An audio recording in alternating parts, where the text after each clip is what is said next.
They called him a myth, holiday rumor, something whispered between neighbors when the lights went out and the snow fell too hard. For years, police insisted there was no pattern, no serial offender, no Christmas killer, just coincidences, just tragedies. But every victim's family knew the truth, because every single death happened during the same 7 days every year. Christmas week. And the one person who understood that truth better than anyone was the one nobody took seriously. Her name was Elena Moore, and she was never supposed to matter. Elena was a records clerk at the Riverbend Police Department. Not a detective, not an investigator, just the woman who filed reports, archived cold cases, and fetched coffee when asked. She was quiet, meticulous, and invisible. Officers joked that she knew the department better than anyone, but never in a way that suggested respect, especially not Captain Harold Whitmore, the most powerful man in the building. Decorated, untouchable, a man whose word ended arguments and buried questions. And Elena had a question no one wanted asked. Why did people keep dying every Christmas? The first case happened 12 years earlier. A woman found frozen in her car on December 23rd. Ruled an accident. The second 3 years later. A single father stabbed in his kitchen on December 24th. Domestic dispute. Then a retired teacher beaten to death on December 26th.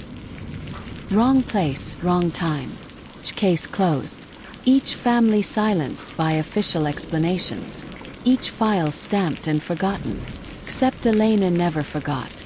Because when you sit in a room full of dead stories long enough, patterns begin to speak. And these cases were screaming.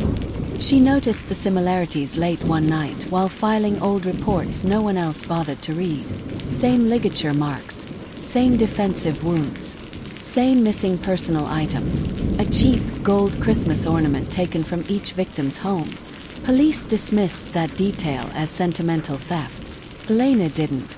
She started marking dates on a calendar. December 22nd to December 28th. Every death landed there. Every year. Always Riverbend. Always someone alone. When she brought it up, Captain Whitmore laughed. "You've been staring at paperwork too long," he said, smiling thinly. "You want to see monsters where there aren't any." That smile stayed with her. Too calm, too rehearsed. The mistreatment got worse after that. Her access to archives was limited. Her desk was moved. Files disappeared. Subtle punishments from a man who didn't need to raise his voice to destroy you. Elena understood the message clearly. Stop digging. But Christmas was coming again. And Elena knew what that meant. 3 days before Christmas Eve, a welfare check turned into another body. Daniel Reyes, age 62. Widower. Found dead in his living room. Christmas tree still lit. A single ornament missing from the lower branch. Same marks. Same silence. Same dismissal. Captain Whitmore held a press conference within hours. No threat to the public, he said. Isolated incident. Elena felt something snap inside her. She broke protocol that night. Pulled files she wasn't allowed to touch. Compared autopsy photos. Crime scene notes. Evidence logs. And then she found it. The detail no one else caught. In every case, a patrol unit had responded unusually fast. Too fast.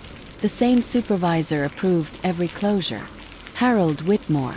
The realization was sickening. The man who mocked her. The man who controlled every narrative. The man trusted to protect the city during its most vulnerable season. The killer didn't just strike during Christmas week. He controlled the investigation. Elena copied everything. Photos, logs, timelines. She emailed them to a personal account and hid a flash drive inside an old holiday decoration she kept at her desk. Then she went home, heart racing, convinced she was being watched. That night, she received a message on her phone. No number, just text. Some traditions are meant to stay buried. Her blood ran cold. The next morning, she was suspended. Unauthorized access, Whitmore claimed. Emotional instability. He spoke softly, sympathetically, as if he were doing her a favor. She noticed something on his desk while he talked. A small, gold Christmas ornament, identical to the ones taken from the victims. For the first time he knew she knew. That should have been the end of her. But it wasn't. Because Elena made one move Whitmore didn't anticipate. She went public. Quietly. She sent her files to a true crime journalist known for exposing police corruption. She included one line. "If anything happens to me, look at Captain Harold Whitmore." 2 days later, another body appeared. This time, the victim was a homeless man sleeping behind a church. December 27th. Same wounds, same missing ornament, but something went wrong. Witnesses saw a police vehicle leaving the alley before the body was discovered. The city erupted. Social media connected dots police tried to erase. Old families spoke out. Patterns resurfaced. Pressure mounted. Whitmore called Elena that night. "You think you've won," he said calmly. "You've only delayed the inevitable." But for the first time she heard something else in his voice. Not confidence, fear. Internal Affairs opened an investigation. Whitmore was placed on leave, temporarily. Not arrested, not charged, just watched. He smiled for cameras, played the victim, blamed hysteria. And still the city wanted blood. On Christmas Eve, snow fell heavier than it had in years. Elena sat alone in her apartment, lights off, phone in hand. She knew this was his night, his ritual. And if she was right, if justice truly was shifting, then he wouldn't be able to stop himself. At 11:48 p.m., her phone buzzed. Photo. A gold Christmas ornament resting on a familiar table. Her table. The message underneath read, "Traditions end tonight."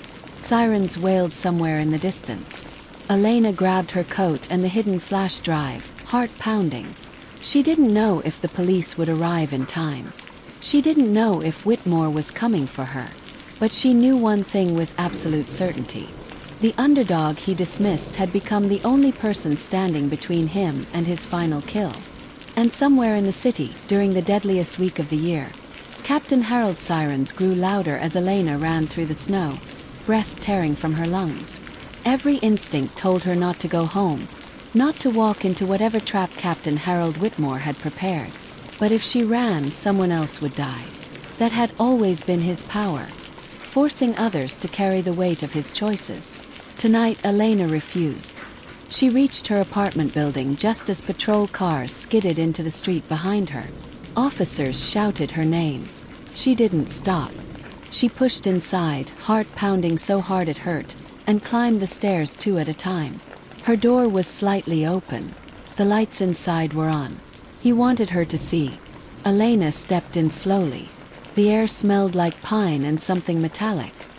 Her Christmas tree stood crooked in the corner, lights blinking unevenly. Beneath it sat a single gold ornament, carefully placed. Captain Whitmore stood by the window, hands folded behind his back, calm as ever. "You were always smarter than they gave you credit for," he said without turning around. "But intelligence doesn't win wars. Authority does." Elena held her phone up. "It ends tonight," she said. Whitmore smiled. "It already has. For you." He reached into his coat. And in that moment Elena understood the full weight of what she had done. She wasn't facing a man desperate to escape. She was facing a man who believed this was his final performance. Before he could move, blue and red lights flooded the room. Officers burst in, weapons raised. Whitmore froze. For the first time the mask cracked. He hadn't expected them to come so fast. Elena hadn't come alone. Earlier that night, she had triggered a delayed upload. Every file, every pattern, every confession she had pieced together, sent directly to Internal Affairs, the media, and a federal task force.